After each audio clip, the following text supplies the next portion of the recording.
Juste une chose, les agressions, c'est plus en ville ou à la campagne aujourd'hui? Ou c'est pareil partout? C'est indifférent, je pense. Indifférent. Je ne sais pas exactement les chiffres, que ce soit en ville ou en campagne, mais pour juste redonner un chiffre, c'est une agression toutes les 3 heures en fait en France. Oui. On est à toutes les 3 heures, oui.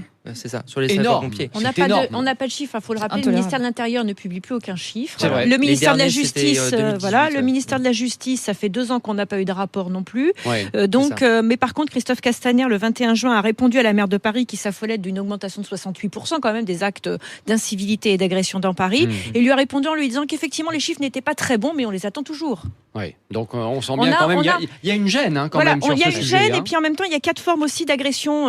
Moi, je voudrais revenir là-dessus, parce qu'effectivement, il y a les agressions contre les représentants de l'État ou les bâtiments de l'État, parce que je rappelle qu'il y a eu l'événement de l'Arc de Triomphe.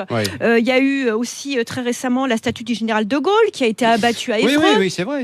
Voilà, il y a aussi, alors ça, ce sont plutôt les agressions en direction de l'État, et donc une remise en cause de l'État et de la France. Et là, on est dans une manifestation, on est dans des conditions un peu particulières. Voilà, mais c'est pas festif, c'est plutôt guerrier que festif. De l'autre côté, on a les violences aussi qui représentent une forme de fracture sociale, c'est-à-dire que d'un côté, on a le discours des élites qui est problématique, et de l'autre, on a des élus locaux qui se font agresser. On a enfin la violence, on va dire les violences familiales ou les violences d'un contexte plutôt domestique, donc les violences contre les enfants, les violences contre les homosexuels dont on parle pas, mais il y a quand même une augmentation sidérante, c'est plus 66%, les agressions antisémites plus 74%, et puis enfin on a les incivilités, vols, etc. Donc selon la maire de Paris, plus 68% d'augmentation. Et puis c'est valable à Marseille, c'est valable à Toulouse, à Bordeaux, dans toutes les grandes villes. Donc en réalité, l'augmentation de la violence, à la campagne, on ne peut pas la concentrer uniquement sur les policiers. C'est bien dramatique parce qu'effectivement, quand des policiers viennent porter assistance et se retrouvent agressés, ce qui est le cas de médecins,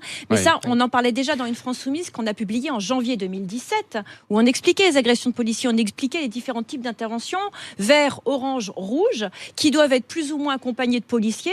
Et puis, je dois rappeler que j'ai travaillé avec quelqu'un qui s'est suicidé depuis, parce que le suicide des policiers, on n'en parle pas suffisamment, Maggie Biskupic, qui à l'époque filmait les interventions qu'elle faisait avec la BAC à laquelle elle appartenait, et où elle se faisait tirer au mortier dans les cités dans le 78. C'était l'an passé.